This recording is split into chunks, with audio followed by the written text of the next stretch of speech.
मैं निवेदन करना चाहता हूँ। हाँ नमो अरिहंताणम नमो सिद्धाणम नमो आयर्याणम नमो उवज्जायाणम नमो लोये सभ्यसावूणम। बोलो नेवरा के शांतिनाथ भगवान की, गुरु नाम गुरु आचार्य ज्ञान सागर जी महाराज की, मुख माटी रचयिता आचार्य परमेश श्री गुरुदेव की, पूज्य निरापक मुनि समय सागर जी, योग सागर जी, नियम सागर जी, सुधा सागर जी, समता सागर जी व अभय सागर जी महाराज की, मुनि श्री चंद्रप्रभ सागर जी व निरामय सागर जी महाराज की। धर्मम यो बाधते धर्मो मुनिराज की, नशा धर्म धर्मम यो बाधते धर्मो नासा धर्म कुधर्म कहा अबरे धास्तु यो धर्मा सा धर्म सत्य विक्रम। बहुत अच्छी बात लिखी है कि धर्मम यो बाधर्मा, जो अन्य धर्मों को बाध्य करता है, बाधा पहुंचाता है, वह धर्म नहीं कहलाता है। नशा धर्म कुधर्म का, वह क्या कहलाएगा? कुधर्म कहलाता है। अविरोधास्तु यो धर्मा, और जो वास्तव में किसी को विरोध नहीं देता है वैसा ही धर्म है, सत्य विक्रम। इसलिए भारतीय संविधान में एक बात आपने लिखी दी होगी ना, सत्यमेव जयते। तो ऐसा अहिंसा धर्म है, सत्य धर्म है, यही वास्तव में धर्म है। जो धर्म कभी किसी को बाधा नहीं पहुंचाता बल्कि उनके लिए वह साधक बनता है। इसलिए साधक बनने का प्रयास करो, वही सच्चा धर्म है। जो दूसरों को बाधा देता है उसको कहीं पर भी धर्म की संज्ञा नहीं दी गई है। अब वर्तमान में धर्म के प्रति सहिष्णुता कम होती जा रही है क्योंकि धर्मांधता बढ़ती जा रही है।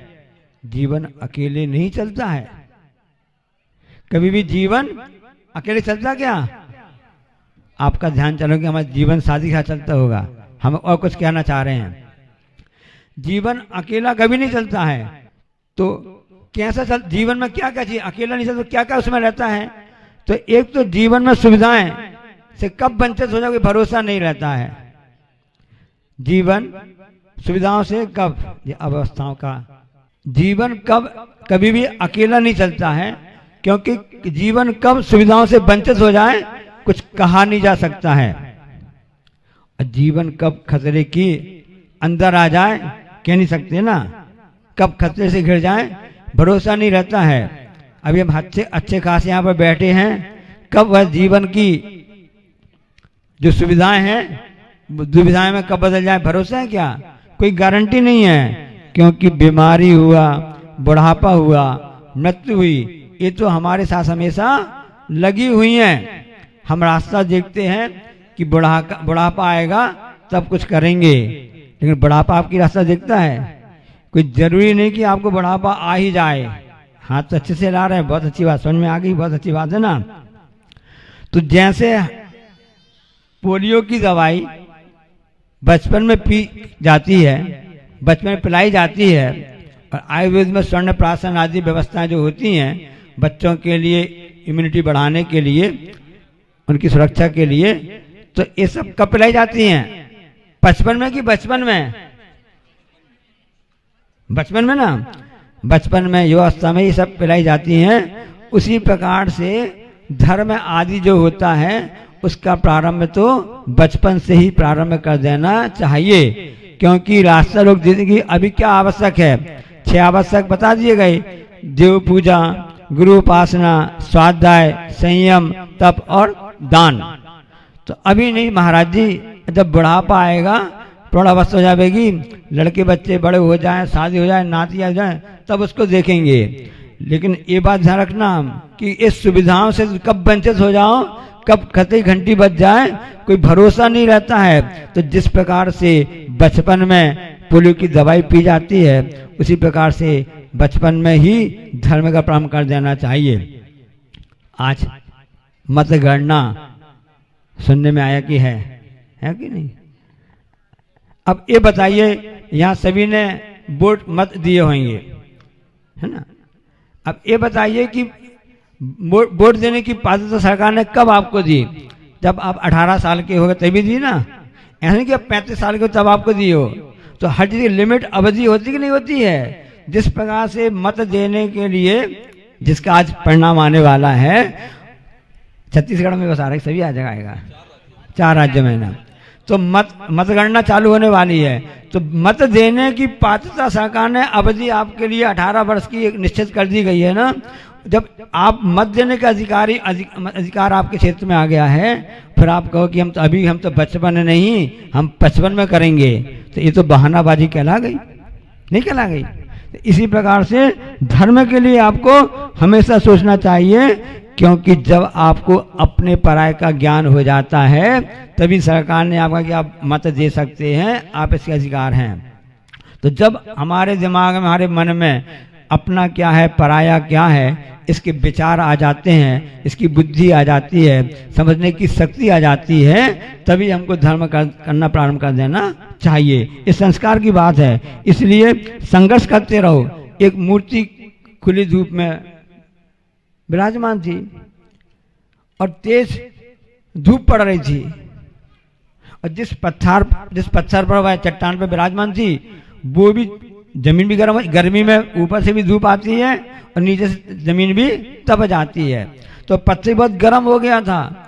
अब ऊपर से पूरी मूर्ति गर्म हो गई, सिर भी बहुत गर्म हो गया उस मूर्ति का, क्योंकि लगातार धूप चली रही है, 44, 45, 48 तक का तापमान चल रहा है, और नीचे उस जिस पर विराजमान है वो भी गर्म हो गया। अब लोग वहां से निकल रहे हैं, कैसे भगवान खुले में रखे हैं, कैसे तो कितनी गर्मी सहन कर रहे हैं, ऐसा सब विचार कर रहे हैं। विचार करते करते सब कहते तो जा रहे हैं, सब करते जा रहे हैं। वहीं से एक बुढ़िया गुजरती है, उसने भी देखा कि भगवान जो हैं खुली धूप में, इतनी गर्मी में, नीचे भी तप रहा है, ऊपर भी तप रहा है, झुलस जैसे गए हैं। क्योंकि आस्था श्रद्धा के केंद्र होती है मूर्तियां, पत्थर के नहीं होते हैं। आस्था जो होती है वह पाषाण को ही भगवान बना देती है, और जहाँ तर्क होते हैं वह भगवान को भी पाषाण बना देता है। तो आस्था श्रद्धा का विषय बनता है। जैसा कि अभी आप लोग के यहाँ पर छत्तीसगढ़ में होने जा रहा कार्यक्रम आस्था का विषय है कि 9 तारीख से पंच कल्याणक होंगे, विधि प्रतिष्ठा होगी, श्री जी विराजमान होंगे, जिन बिंब स्थापना होंगे, और 5-5 आपने जो बड़े शिखर गगनचुंबी बनाए हैं पीले पत्थर के, इनमें कलशारोहण ध्वजारोहण का भी सौभाग्य आपको प्राप्त होगा। किसके सानिध्य में होगा? ऐसे युग के महान आचार्य विद्यासागर महाराज जी के सानिध्य में आपको सब लाभ मिलेगा। तो उसकी आस्था का श्रद्धा केंद्र उस मूर्ति उसको दिख रही है। अब वो भी गरीब महिला थी, बुढ़िया थी, जैसे तैसे अपने फटे हुए कपड़ों से अपनी लज्जा को, अपने तन को ढांक के निकल रही थी। गर्मी सब जुगाड़ कर लेते, बस कर लेते नहीं कर लेते हैं। आप तो पैसे वाले हो, तो आप यदि पानी बरसता है, आप छाता है, रेनकोट उपयोग कर लेते हो। जो गरीब लोग होते हैं, बोरी पट्टी होती है ना, उसको सिल करके उसको ओढ़ के निकल जाते हैं। अब वो बुढ़िया के पास क्या होता, उसने जो सूखी पत्तियां थी पेड़ की, हरी जैसी पत्तियां थी, उनको उसमें आपस करके अपने सिर में उसने ढक लिया, तो सिर में धूप न लगे। वही उसका कैप है, वही उसकी टोपी हो गई। अब वो वहां से निकली, उसने देखा, उसकी आंखों बड़े आंसू आ गए, बड़ी द्रवित हो गई वो है कि भगवान खुले धूप में बैठे हुए हैं, ऐसा कैसा वो धूप उनको लग रही है। उस बुढ़िया ने क्या किया, जो अपने सिर पर उसने पत्तियों की जो उसने मतलब एक बना के रखा हुआ था, अपने पहने हुआ था ना, उसने करुणा भाव से, दया भाव से, देखो उसने जा करके उन भगवान के सिर पर रख दिया। भगवान के सिर में तो अब कम से कम छाया हो गई, अब भगवान का सिर तो धूप से नहीं तपेगा। ऐसी भावना लेकर के अपने वापस चली गई। अब अपनी झोपड़ी में चली गई।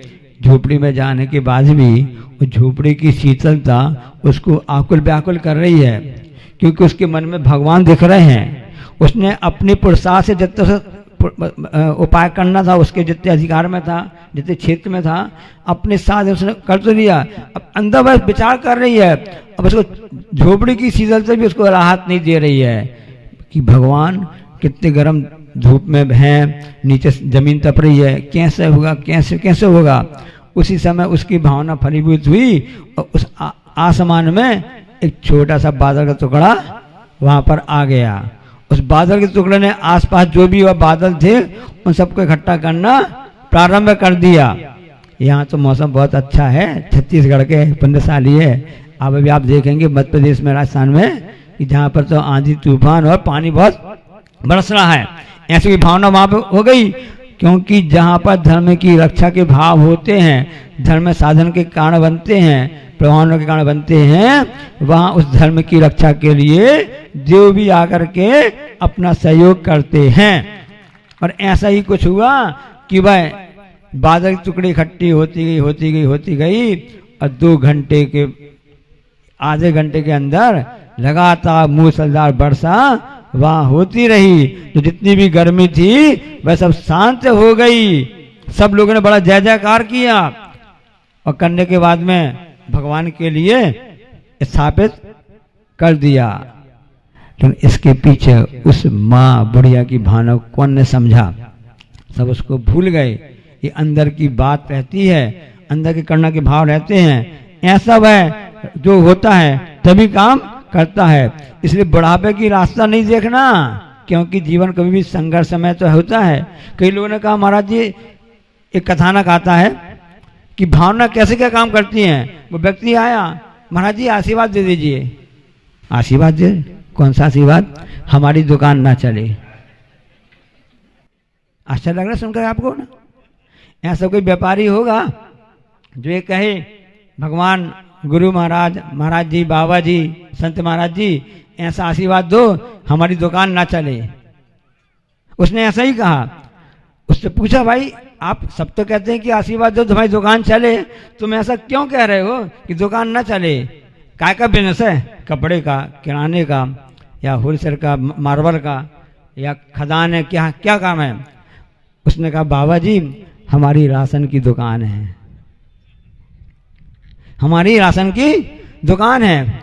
समझ में नहीं आई? भाई राशन की दुकान सरकार से मिलता है, सामान मिलता है, और गरीबों के लिए, असहाय लोगों के लिए उसको वितरित किया जाता है।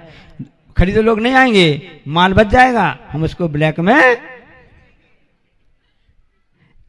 ऐसी भावना रहती हैं। क्योंकि पंचम काल का समय चल रहा है, तो जो ऐसी भावना नहीं, हमको भावना बुढ़िया जैसी भावना थी उसको करना है। देखो तपस्या करते करते बाहुबली भगवान कितने साल तक? 1 वर्ष तक, 1 वर्ष तक एक साल तक निराहार उपवास किए।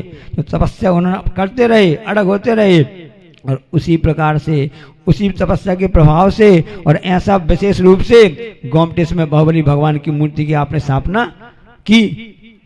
मतलब आपके पूर्वजों ने, पुरखों ने की होगी। 10वीं शताब्दी, 11वीं शताब्दी की बात है। उसे कर्नाटक के उस स्थान पे है, हासन जिला में। अब उस समय कथानक आता है कि सभी लोगों ने कहा भगवान का हम अभिषेक तो करेंगे, अभिषेक करेंगे। बड़े बड़े कलसा लेकर के, सोने के, चांदी के ऐसे ले गए, जैसे अभी लोग दान किया ना, यहाँ पर स्वर्ण दान भी हुआ। अंदर की भावना की बात बता रहे हैं। तो सबने उस हिसाब से सब करना चालू किया, लेकिन वहां पर सबको मालूम है कि वहां पर भगवान का अभिषेक नहीं हो पाया, क्योंकि गुंड के गुंड, बटे के बटे, और क्या बड़ी बड़ी जो हंडे हैं उनसे पानी आदि सभी गिराया जाता था। नीचे आकर के वह पता नहीं कहाँ चला गया, क्या हो गया, कैसे हो गया।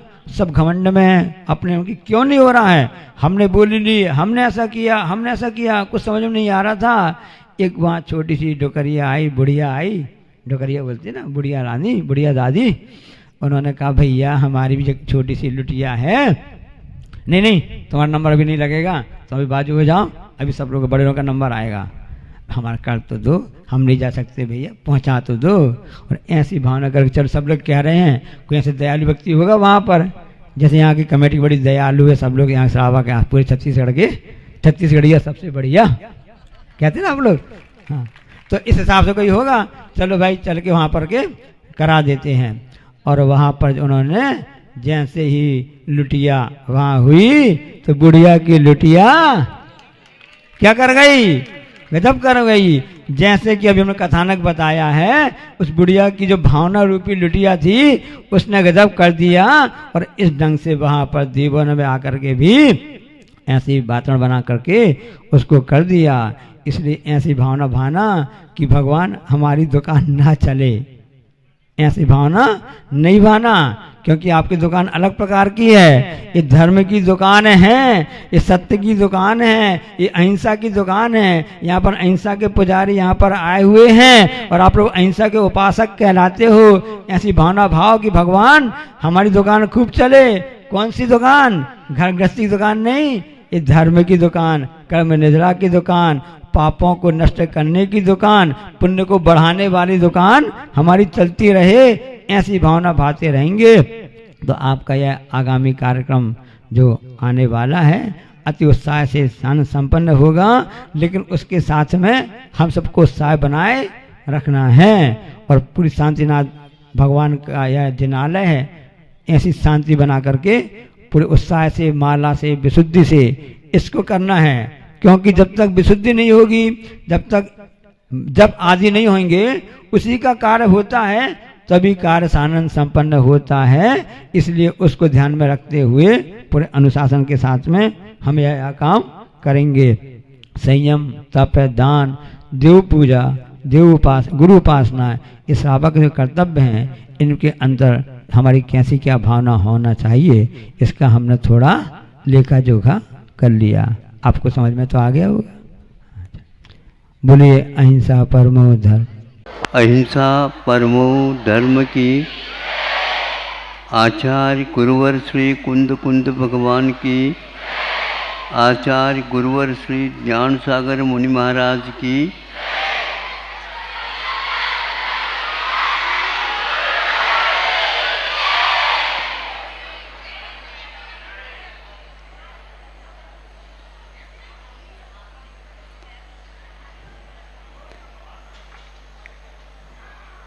संभव है वह दूसरी कक्षा की बात है और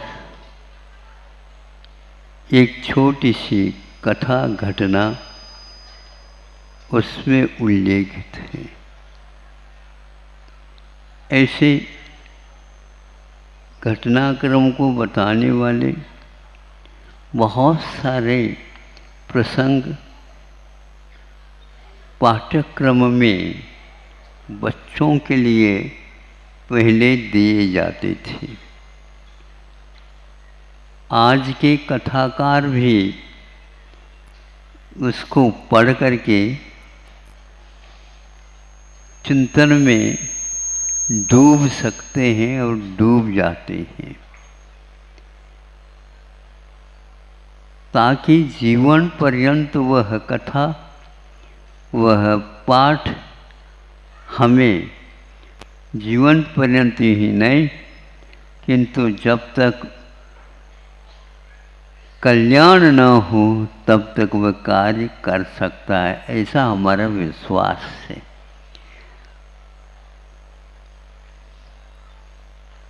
कथा वस्तु है एक सौतेले बोलते नहीं, क्या बोलते हैं आप लोग, कि दो भाई हैं और दो उनके पत्नियां हैं और आपस में इनका थोड़ा सा संघर्ष चलता था। एक को संतान थी, एक को शायद संतान नहीं थी।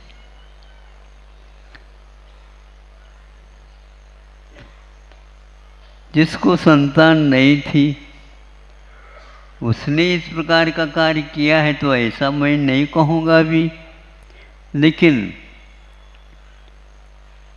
वह संतान मरण को प्राप्त हो गई।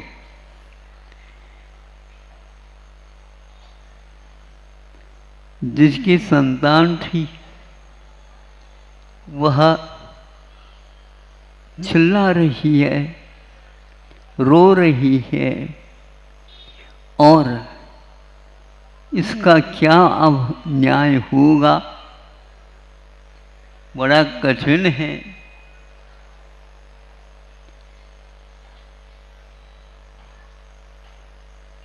पंचायत की ओर कई लोगों ने नज़र की और उसको सिद्ध करने के लिए गए। वह जिसने उसको कष्ट पहुंचाया था वह मैं तो कभी भी कर ही नहीं सकती ये चीज। वैसे ही मैं संतान की भूख रखती हूँ।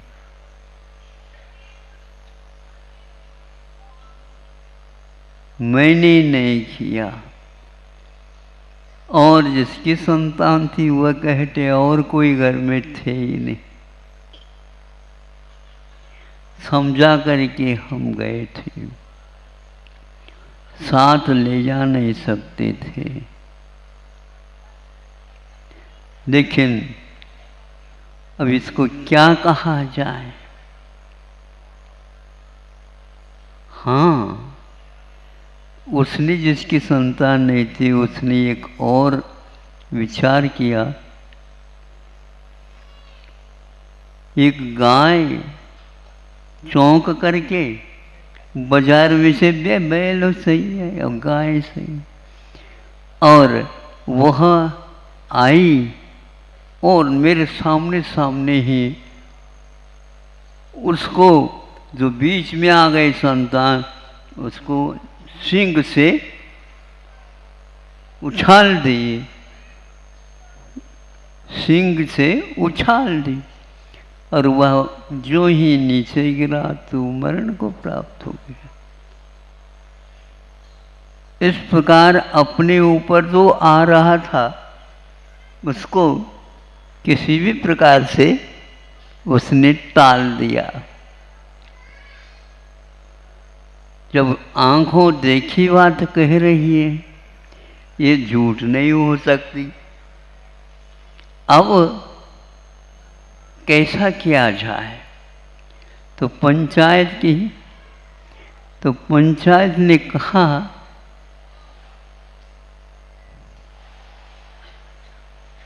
सही सही बताएगा उसके लिए पुरस्कृत भी किया जाएगा। और यह एक यदि सही सही निर्णय पर चला जाता है ये घटना हमारे लिए बहुत बोधप्रद होगी। उन्होंने कहा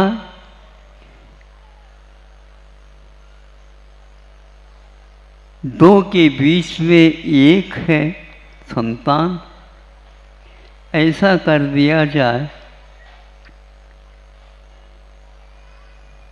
इसके आधा आधा हिस्सा खिलाया जाए और एक हिस्सा बड़ी को, एक हिस्सा छोटी दिया जाए। इसको देख करके सुन करके छोटी वाली इस निर्णय से घबराई नहीं गई, उसको भीतर भीतर बहुत अच्छा लगा। ये पंचायत शब्द ही एक प्रकार से रुग्ण हो गया है। करोड़ों अरबों रुपए व्यय हो रहा है लेकिन सही को सही सिद्ध करना आज शताब्दी भी लग रहे हैं, शताब्दी भी लग रहे हैं। सरकार भी सोच रहे हैं क्योंकि शासन चलाना है, हम क्या कर सकते हैं। लेकिन इसके उपरांत भी प्रत्येक मानव का ये कर्तव्य है, जैसे कि वह गाय आकर के उस गरम गोले को भी मुख से पकड़ करके बाहर रख दी और अपने आप में के सत्य को सिद्ध कर दिया। हमारे यहाँ कई प्रकार के व्यक्ति रहते हैं जो अपना निर्वाह करते रहते हैं वर्ण व्यवस्था के अनुसार और व्यवहार के अनुसार, और सत्य को अपने जीवन मान करके चलते हैं। इस प्रकार होने के उपरांत भी आज हम एक प्रकार से उन शास्त्रों में अथवा उन व्यवहारों में जो अतीत में घटित हुए हैं, उन सब का महत्व नहीं समझ पा रहे हैं। और वह 5 मिनट का काम आज 50 वर्ष के बाद में भी शुद्ध नहीं हो रहे। होंगे तो सही, लेकिन यह काल बता रहा है अवसर्पणी में न्याय भी एक प्रकार से कमज़ोर तो होगा ही, क्योंकि पाप बढ़ेगा तो वहाँ पर क्या शुद्ध करना, पाप तो शुद्ध करना ही नहीं होता, किंतु पाप से दूर रहने के लिए जो कहा गया है और उसको आगे भी इसी प्रकार सुखमय जीवन जीने के लिए उद्बोधित किया जाएगा अथवा न्यायालय बनाया जाएगा, आदि आदि अवसर के अनुसार अपेक्षित है, तो उसके साथ साथ सत्य भी अथवा पाप को एक प्रकार से घृणा की दृष्टि से देखना ही चाहिए। हमारे यहाँ पापी को नहीं, किंतु पाप को एक प्रकार से घृणा की दृष्टि से देखने के लिए गया। ये बहुत महत्वपूर्ण वस्तु है, क्योंकि जितने भी मुक्त हुए हैं, हो रहे हैं, वो पाप को छोड़ने के बाद ही हो रहे हैं। पाप को साथ ले करके कोई सत्यालय में, न्यायालय में जा ही नहीं सकता। ये पक्का है, मुक्ति के लिए हमें पाप का एक प्रकार से विसर्जन करना होगा। कोई भी हो, वह हमारे यहाँ पंचम गुण स्थानवर्ती संयमा संयमी गाय भी हो सकती है, बैल भी हो सकते भी, ऊंट भी हो सकते हैं, हाथी भी हो सकते हैं, और सिंह भी हो सकता है, और सर्प भी हो सकता है। पंचम गुणस्थानवर्ती संयमा संयमी, और वह 16 स्वर्ग तक जाकर के वहाँ से यूँ 16 स्वर्ग उपजाए, तहते चैन नर जन्म पाए, मुनि है शिव जावे। ये आप लोगों के लिए दौलत राम जी के द्वारा लिखा हुआ 6 डाला ग्रंथ पढ़ेंगे। इसलिए अपने जीवन में आप जितने पंच पापों में से कम करते चले जाएंगे, कम करते चले जाएंगे। कौन कितना कर रहा है यह हमें दूसरे को नहीं देखना है, किंतु हमें यदि हल्का होना है तो परिग्रह को और 5 से 5 पापों को छोड़ते हुए जाना, यही एकमात्र मार्ग है। असंयम हमेशा हमेशा अनंत रहता है। संयम गिनती के ही हुआ करते हैं, इसलिए जो गिनती के होते हैं उन्हीं की हमेशा हमेशा जो पाप को छोड़ना चाहता है वो विनती करता रहता है। यह विनती का रिवाज एक प्रकार से वह जैसा जैसा कम करता जाता है वैसे वैसे हल्का होकर के तैरने लग जाता है। ये तैरना एक प्रकार से पाप से मुक्त होने का पाठ सिखाता है। इसलिए डूबना ये भारी होने का पाठ सिखाता है, और अनंत संसार में डूबते डूबते ही हम आए हैं, और उन पापों को अभी भी कम नहीं करेंगे तो मनुष्य जीवन के अलावा अथवा इन पशु जो आदर्श हैं इनके अलावा कोई भी स्थान नहीं है जो पाप का त्याग कर रहा हो। स्वर्गों में जो गए हैं पाप त्याग करके गए हैं, लेकिन वहाँ पर पाप त्याग नहीं कर सकते। इसलिए आप लोग पाप की पाल्टी को थोड़े से भारी न बनाइए और पुण्य की पाल्टी को ऐसा भारी बना दो जिसके द्वारा वह पाप के बाल्टी ऊपर चला जाए। ऊपर कहाँ चले जाए? सारा सारा वह परिग्रह उसका समाप्त हो जाए। ऐसे भी आप कर सकते हैं। दूर से आए हैं, छुट्टी मिली होगी इसलिए आए हैं।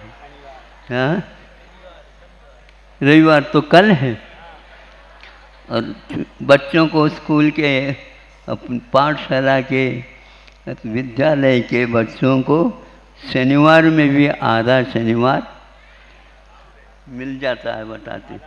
हाँ हाँ, ऐसा सुना था।